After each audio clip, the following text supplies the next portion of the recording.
안녕하세요. 고명호 목사입니다. 오늘은 시내산 언약을 통해 본 하나님의 나라라는 제목으로 증거합니다. 하나님의 나라를 증거하는 것이 아니라 하나님 나라의 구조를 증거합니다.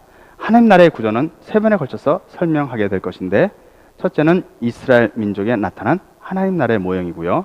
둘째로는 세계와 이스라엘과의 관계를 통해 나타나는 하나님의 나라이고요. 세 번째는 예수님을 통하여 실현되는 하나님의 나라입니다. 오늘은 첫 번째로 이스라엘 민족을 통해 나타나는 그 하나님의 나라의 모형을 확인해 보겠습니다. 이스라엘 민족에 나타난 하나님의 나라의 모형은 시내산 언약을 통해 본 하나님의 나라의 구조입니다. 이스라엘 민족이 하나님의 나라가 되는 중요한 사건이 있습니다. 그 사건은 출애굽과 시내산의 언약입니다. 시내산의 언약은 하나님과 이스라엘 민족 간의 언약으로서 여호와께서는 이스라엘의 하나님이 되시고 이스라엘 민족은 여호와 하나님의 백성이 되는 계약입니다. 이 언약이 이루어지는 시점에서 이스라엘의 구조를 보게 되면 하나님의 나라의 그 구조를 알 수 있습니다. 오늘은 출애굽과 시내산 언약 그리고 이스라엘 민족의 구조를 확인하고자 합니다. 출애굽 사건은 이미 여러분들이 잘 알고 있습니다. 애굽의 종으로 살던 아브라함의 후손들을 하나님께서 모세를 통해서 애굽에서 이끌어내시고 또 하나님께서 약속하신 가나안 땅으로 이끌어가는 과정에 대한 기록입니다.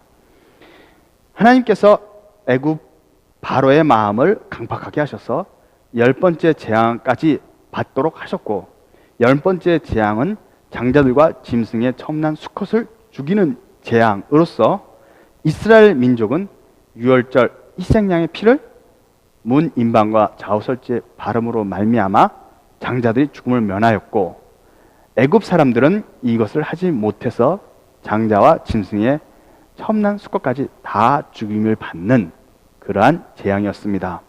이 재앙으로 인해서 애굽 바로는 이스라엘 사람들을 보내주었고, 이스라엘 사람들은 홍해를 건너 그 뒤를 추격하던 애굽 군대는 홍해에 수장돼 버렸고요. 그리고 이스라엘 사람들은 시내산에 이르게 되었고, 거기서 하나님과 하나님의 백성이 되는 언약을 맺게 됩니다. 이 내용을 모두 어느 정도 여러분들이 아실 것으로 생각하며 다른 내용들은 이제 설명을 이 정도로 마치고 넘어갑니다. 오늘 설교에서 가장 중요한 부분은 시내산의 언약입니다. 언약이 맺어지는 상황을 자세히 알 필요가 있습니다. 출애굽기 19장 17절을 보면 모세가 하나님을 맞으려고 백성을 거느리고 진에서 나오매 그들이 산 기슭에 섰더니 산 기슭에 연기가 자욱하니 여호와께서 불 가운데서 거기에 강림하시니라고 기록되어 있습니다. 이 말씀은 모세가 백성을 거느리고 산 기슭에 섰다는 뜻입니다. 말 그대로 그런 뜻입니다. 이 산 기슭에서 하나님을 맞았던 이스라엘 사람들을 자세히 생각해 볼 필요가 있습니다. 이 이스라엘 사람들은 여호와 하나님께서 제3일에 시내산에 강림하셔서 이스라엘 사람과 마주하고 계약을 맺는 그 자리에 그 언약의 당사자로 이스라엘 백성으로서 나와 서 있습니다. 그렇죠? 근데 이 이스라엘 백성들을 자세히 보면 모세가 있고 아론이 있습니다. 그리고 각 지파, 12지파죠. 각 지파 사람들이 다 있고 그 지파에 가족들이 다 딸려 있습니다. 그리고 종들도 있고 하인도 있습니다. 또 거기에는 이스라엘 민족이 아닌 다른 민족이 함께 왔을 수도 있습니다. 어쨌든 그 하나님의 백성이 되기로 한 그 자리에 서서 하나님과 언약을 맺던 백성들은 어린아이도 있고 어른도 있고 또 여자도 있고 남자도 있고 장자도 있고 장자가 아닌 사람들도 다 함께 서 있었던 겁니다. 이것이 매우 중요합니다. 하나님께서 장자들을 대신해서 레위인을 받으셨죠. 그리고 레위인들은 하나님께서 제사장으로 부르셨습니다.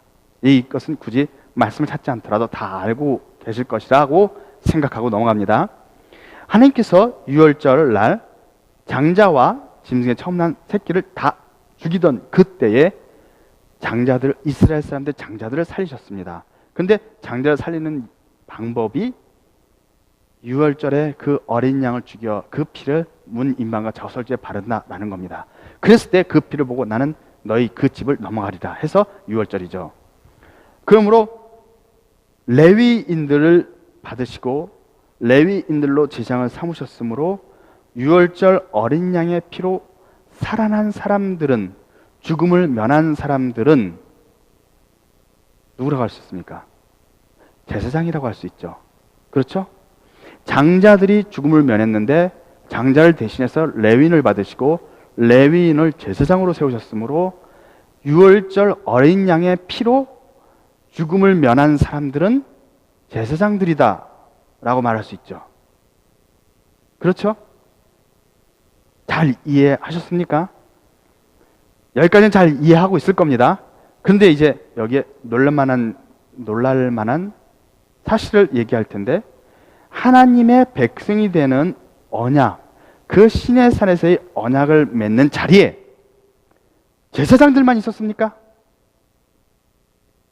다른 사람들도 있었죠. 자, 하나님께서 레위인을 선택했습니다. 그러니까 장자를 살리고 장자를 대신해서 레위인을 받으신 거죠. 그러니까 레위인이 선택됐습니다.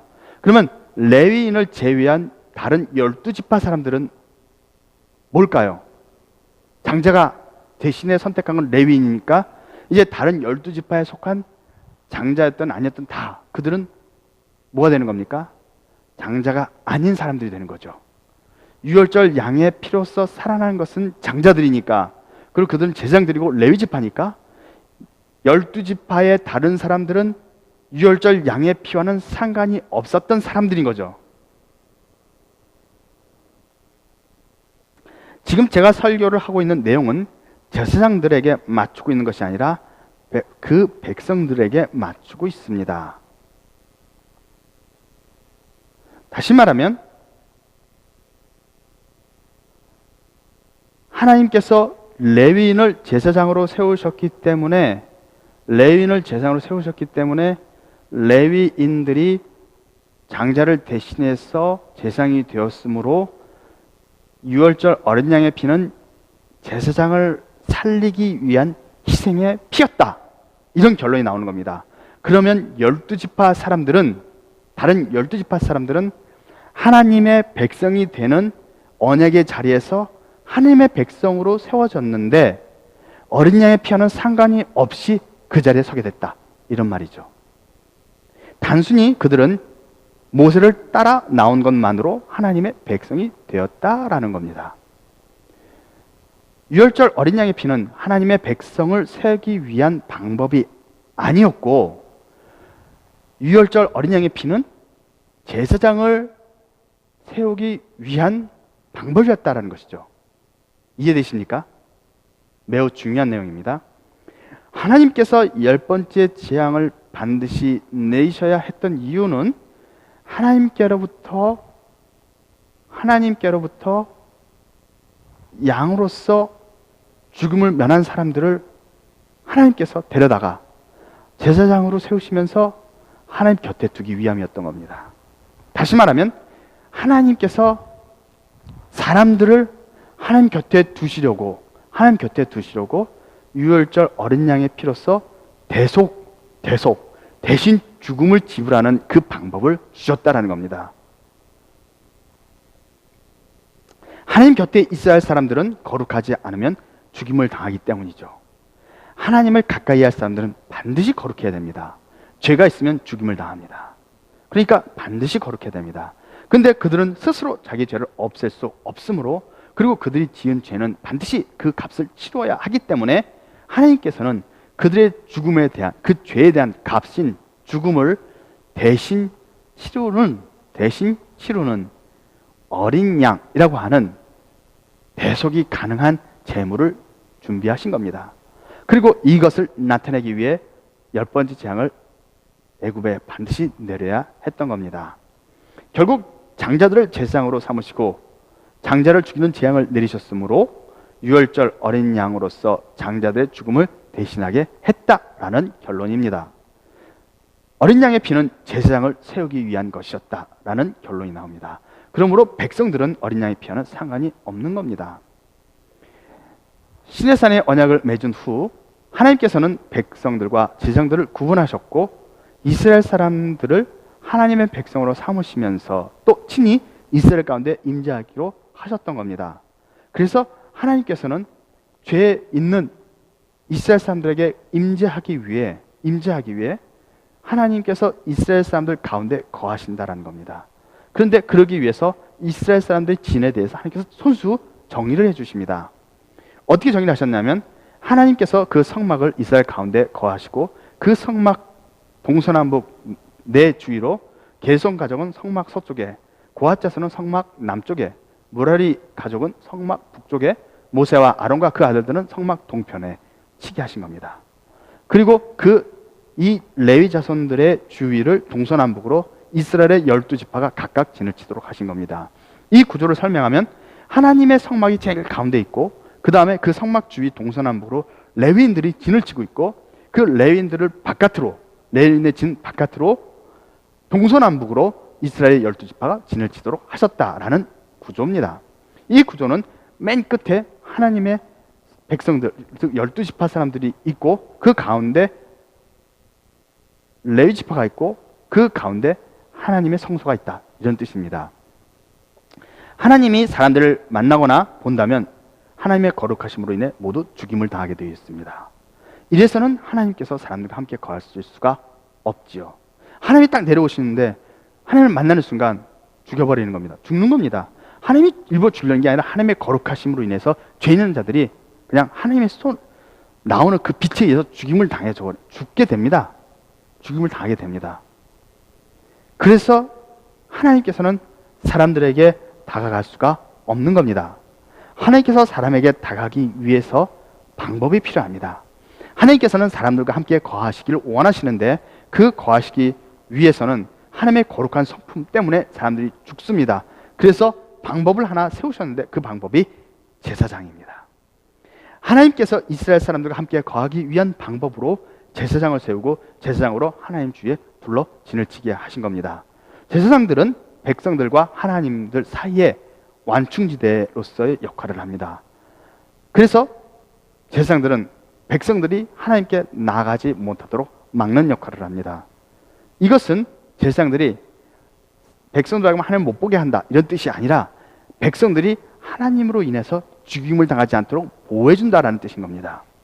이것이 광야에서 이스라엘 민족에게 하나님께서 명하셨던 이스라엘 민족의 구조입니다. 이 구조는 하나님을 중심으로 해서 제사장들 그리고 백성들로 나뉘어진다라는 말인 겁니다.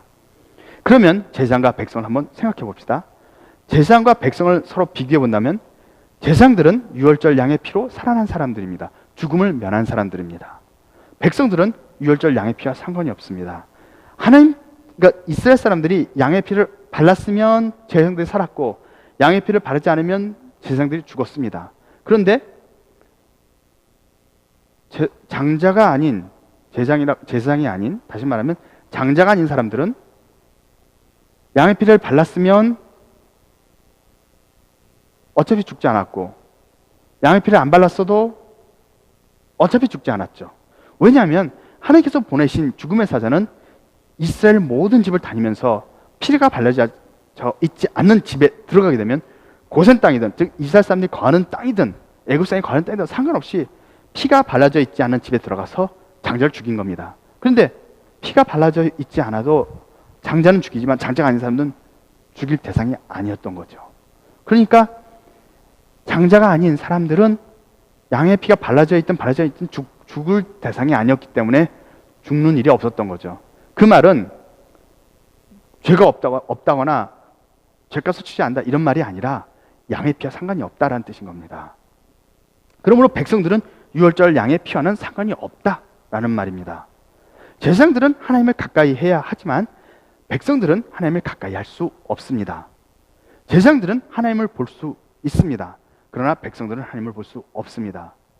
제사장들은 거룩해야 되지만 백성들은 굳이 거룩하지 않아도 됩니다. 또 제사장들은 하나님께만 봉사하는 사람들이지만 백성들은 6일 동안 자신을 위해 스스로의 삶을 살 수가 있었습니다. 이것이 제사장과 백성의 차이입니다. 여기에서 두 가지 보충해야 할 부분이 있긴 합니다. 뭐냐면 제사장은 하나님을 볼 수 있으나 백성은 하나님을 볼 수 없다라고 말한 부분에서 제사장은 하나님을 볼 수 있다고 말한 이유는 계시록에 나오죠. 그의 종들이 그의 얼굴을 볼 터이요, 그렇게 돼 있죠. 그러니까 제사장이 되면 하나님의 얼굴을 봅니다. 그는 실체입니다. 그런데 실체에 대한 모형으로서 주어진 이스라엘 사람들의 경우 이 제사장들은 하나님을 볼 수가 없죠. 하나님의 성소에서 일은 합니다마는 하나님을 볼 때는 단 한 번 대제사장이 대속죄일 날 하나님의 지성소 앞에 들어가서 합니다. 근데 지성소 앞에 들어가도 향로로서 그 지성소를 가득 연기로 채워서 앞이 보이지 않게 해야 됩니다. 앞이 보이면 또 죽습니다. 보이지 않게 한 다음에 제사장이 들어가 지성소에서 그 피로써 제사를 드리죠. 하나님 앞에. 그 성소에 피로써 제사를 드리는데 그때 하나님께서 두 그룹 사이에 속죄소 판 위에서 강림하셔서 거기 임재하셔서 거기서 대제사장이 하는 걸 보시는 겁니다. 그런데 대제사장이 그 속죄판을 가려는데 그것을 들가려서 보이게 되면 제사장이 죽습니다. 하지만 어쨌든 대제사장은 하나님을 직접 보지는 못해도 하나님 앞에 직접 서 있는 겁니다. 그렇기 때문에 대제사장은 하나님을 만나는 거라고 말하는데 이거는 모형이기 때문에 그렇습니다. 그러나 실체로서 제사장들은 그의 종들은 그 이마에 어린 양의 이름이 있고 그의 종들이 그의 얼굴을 본다고 되어 있으므로 하나님을 보는 사람들입니다. 그리고 또 제사장들은 거룩해야 되지만 백성 굳이 거룩하지 않아도 된다고 말했습니다. 여기에 보충 설명하는데 백성들이 굳이 거룩하지 않아도 된다고 말한 이유는 백성들은 6일 동안은 자신을 위한 삶을 삽니다. 세상에서 자기를 위해 삽니다. 나가서 일하고요. 자기 직장을 가지고 자기 직종을 가지고 자기가 원하는 일을 합니다. 그렇게 세상에서 일을 하기 때문에 부정한 것을 만지게 되죠. 또 불결한 상황이 되기도 합니다. 그래서 항상 거룩한 상태를 유지할 수 없습니다. 자신을 위해서 살기 때문이죠. 그리고 다툼도 일어나고 싸움도 일어납니다. 그러다 보니까 백성은 항상 거룩할 수 없습니다. 다만 백성들은 안식일에 제사장에 나가 내가 이런 죄를 졌습니다 하고 하나님께 제사를 드립니다. 그렇게 하면서 다시 죄를 씻김 받고 거룩해지는 것을 받습니다. 그렇게 반복하는 게 백성들입니다. 그래서 백성들은 굳이 거룩하지 않아도 된다고 말했던 겁니다. 하나님께서 제사장을 두신 이유는 백성들과 함께하기 위한 것입니다. 백성들이 있기 때문에 제사장들이 존재하는 겁니다. 제사장들이 있기 때문에 하나님은 그 백성들 가운데 임하실 수가 있는 겁니다. 만약 백성들에게 하나님의 빛이 나가서 직접 백성들을 죽이는 그런 상황이 된다면 하나님은 백성들 가운데 임재할 수가 없습니다. 그러므로 하나님께서 임재하실 때 하나님의 그 빛이 백성들에게 쏘여 죽이지 않도록 그 가운데서 거룩한 사람들이 제사장이 돼서 막아주는 겁니다. 그러므로 제사장들은 하나님과 백성 사이에 중재 또는 중보의 역할을 하면서 동시에 하나님이 백성 가운데 거하실 수 있게 하시는 것이고 또 백성들이 하나님을 모실 수 있도록 하나님의 백성이 될 수 있도록 하는 역할을 한다는 뜻입니다. 제사장이 있기 때문에 이스라엘은 하나님의 백성이 될 수가 있었고 또 하나님께서는 이스라엘의 하나님이 될 수가 있었던 겁니다. 그러므로 제사장은 하나님과 함께 거하는 사람들로서 하나님께서 백성과 함께 있을 수 있도록 하는 방법입니다. 그러므로 제사장은 백성들을 위해서 존재하는 것이라고 말할 수 있습니다. 이제 결론을 내립니다. 하나님의 나라를 이해하는 데 있어서 우리가 자꾸 잊고 있는 것들이 있는데 그것은 백성들이라는 개념입니다. 이스라엘 민족에게 보여주신 그 구조는 백성과 제사장의 구조입니다. 이 구조가 예표, 모형이기 때문에 하나님의 나라도 예수께서 이루신 그 하나님의 나라도 똑같이 이루어집니다. 하나님의 나라는 백성들이 있고 제사장이 있다는 말입니다. 그 하나님의 나라에 백성들이 있고 그 백성들을 위하여 제사장이 있다는 말입니다. 그런데 하나님의 나라의 백성들, 하나님 나라에 있는 그 백성들은 어린 양의 피와는 상관이 없었다라는 사실을 이제서 여러분이 그렇구나 하고 느꼈을 겁니다. 그렇죠? 미처 예수님의 피, 어린 양의 피로서 살아난다는 것만 생각했지 백성들이 어린 양의 피와 상관이 없이 하나님 앞에서 신의 산에서 언약을 맺음으로써 하나님의 백성이 되었다는 것은 간과하고 있었다라는 것을 제가 말하는 겁니다. 자, 이렇게 되면 하나님의 나라의 제사장은 당연히 어린 양의 피, 예수님의 피로서 된다라는 것을 알고 있는데 이 하나님의 나라에서의 백성에 대해서는 의문점들이 생기기 시작합니다. 그럼 어떻게 하나님의 나라의 백성이 될 수 있었을까? 그러나 그러한 많은 의문점들은 지금 덮어두도록 했으면 좋겠습니다. 지금은 다만 백성들은 제사장이 아닌 백성들은 레위인이 아닌 12지파 사람들로서 이 12지파 사람들은 유월절 어린 양의 그 희생의 피와는 상관이 없었다라는 것만 기억했으면 합니다. 많은 것들이 의문이 되겠지만 그런 의문들은 하나하나 설명해 나가게 될 것입니다. 이제 하나님의 나라에 대한 진실을 분명하게 여러분들에게 설명합니다. 하나님의 나라는 차원이 다른 두 개의 나라로 나뉘어져 있습니다. 그 하나는 제사장의 나라요, 다른 하나는 백성들의 나라입니다. 제사장의 나라는 하늘에 있는 나라입니다. 그리고 예수께서 말씀하신 위에 있는 나라입니다. 위로부터 났다라고 하신 그 위에 있는 나라입니다. 백성들의 나라는 땅에 있는 나라입니다. 그 땅에 있는 나라는 아래로 났다. 예수께서 말씀하신 너희는 아래에서 났으며 라고 하는 그 아래에 있는 나라입니다. 백성들의 나라는 세상에 있는 나라입니다. 이것을 여러분들이 그동안에 많이 간과했던 부분들입니다. 이제 이것이 주님께서 말씀하신 진리입니다. 앞으로 하나님에 있는 나라, 하늘에 있는 나라와 땅에 있는 나라에 대하여 여러분들에게 계속해서 설명하게 될 것입니다. 이제 여러분들은 하나님의 나라가 하나가 아니라 차원이 다른 두 개의 나라로 나뉘어져 있다는 것을 이스라엘 민족의 구조를 통하여 듣고 알게 된 것입니다. 하나님의 나라에서 제사장의 나라와 또 하나님의 나라에서 백성들의 나라에 대하여 앞으로 하나하나 짚어가게 될 것입니다. 예수 그리스도께서 주시는 이 귀한 말씀의 은혜를 받아 하나님의 나라와 세상 나라의 그 뜻을 깨닫고 하나님의 나라, 그 하늘나라의 축복을 받는 사람들이 되기를 우리 주 예수 그리스도의 이름으로 축복합니다.